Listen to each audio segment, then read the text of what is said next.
Selling isn't telling, it's asking. Great salespeople don't talk their way into deals, they question their way in. The quality of questions you ask directly determines the quality of the conversations you have and ultimately the deals you close.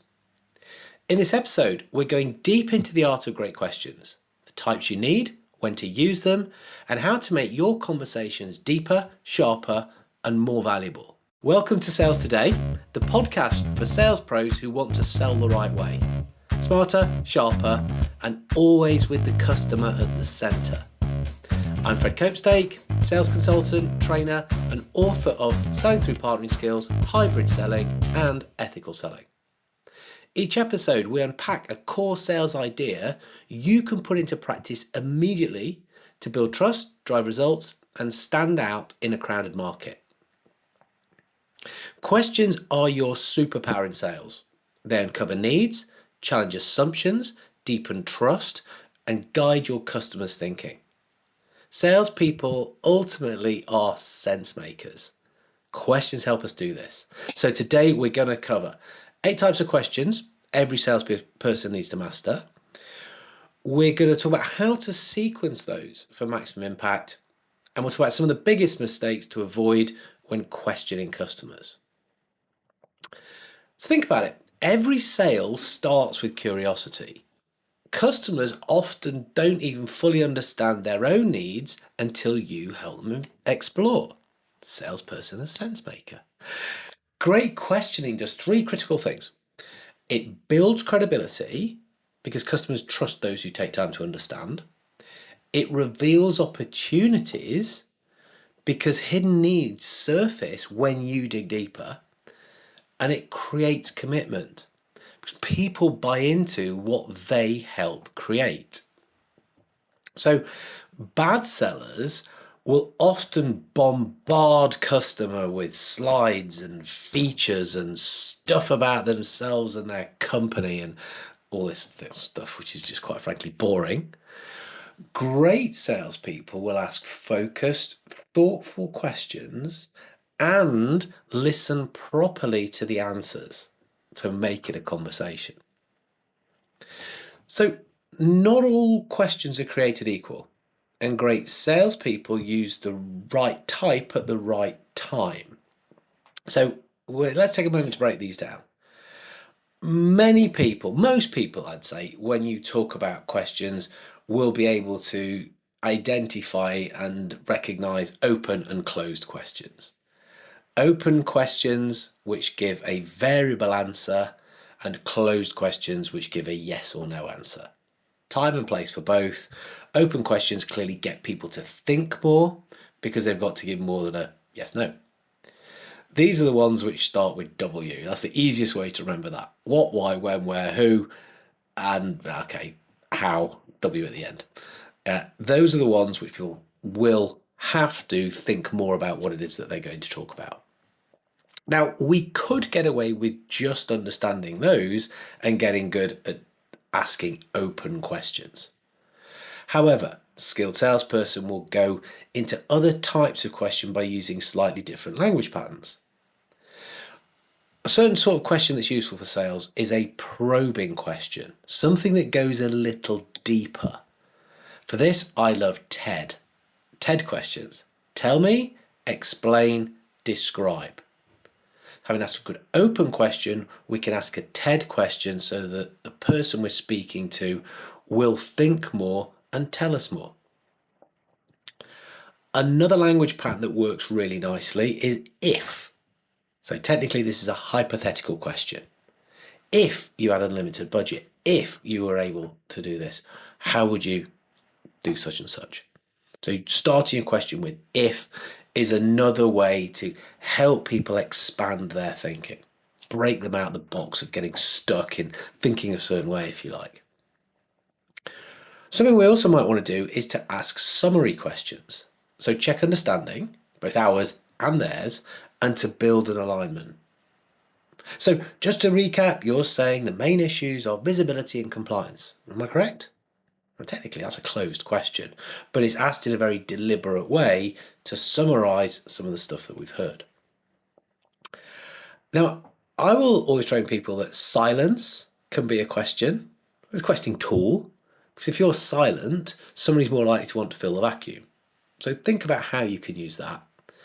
And even body language, non-verbal communication, is a type of questioning tool. Showing you're listening, encouraging a response, is a way in which information can flow and people can think better. The final type of question I want to talk about is a high gain question. Does what it says in the tin. It gets a lot from us asking it. Information for us, but again, that level of thinking from the customer really stretches that, helps uncover new dimensions. These tend to be very well thought through. We deploy them at the right time to get more value from the conversation. So this might be something along the lines of, if you could wave a magic wand, what would the ideal outcome look like? What's the one thing, if solved, would make a biggest difference for you? Maybe a couple of examples of high gain questions, thought through, carefully deployed to really move somebody's thinking on. One of the things we do when we're thinking about questions is to think about the sequence that we use. So if we start fairly wide open, so we might use an open question for that, what, why, when, where, who, how. We can then go deeper with a probing question. Tell me more about that. We can align that with a summary question. So what you're telling me is, and then we can elevate that using a high gain question, take it onto a different level, really push the quality of that thinking. Using a sequence like this can really help unlock true needs and get customers both emotionally and intellectually involved in the conversation and what it is we're talking about. There are other ways in which you can ask questions using a consultative question framework. So something like spin or gap questioning. I'll save those for another podcast. I want to keep these short and punchy and just thinking about the questioning tools at the moment. And above all, want to make sure that you avoid common mistakes when people are thinking about how they're going to use new questioning skills. So it is quite easy to ask questions badly, unfortunately. And these are a couple of the biggest questions to avoid. So one of these is interrogation mode. Yeah, we know questions are good. We know people are going to think. We might have some of these written down, and we fire them in, question after question after question after question, without really building rapport, or without really listening to what the customer's saying and softening the conversation. So it's a conversation. We don't want to rat-a-tat-tat-tat-tat. We want to make it flow elegantly. Another thing that we can do, which is a mistake, is to assume we already know the answer. And now I'm often saying to people that we should assume, but what I'm using that expression for is that we want to have an intelligent assumption about what customer problems, issues, concerns are. So we build a hypothesis that we can lead our sales process with. But if we're assuming that we know what the answer is and we're going to ask a leading question to steer them towards what we want, that isn't a good use of question. We want to stay genuinely curious and explore what's going on before we get into actually suggesting anything. So, yeah, assumption or preparation and building a hypothesis is a good thing, but when we're applying that, or if we're using that in question, we can become a bit of a cropper. Another mistake that we could see is missing the emotional layer. And so by that, this is only thinking or sticking to functional, logical areas. I often find people are selling quite technical products, work with a lot of engineers, and this is an area they're very comfortable with.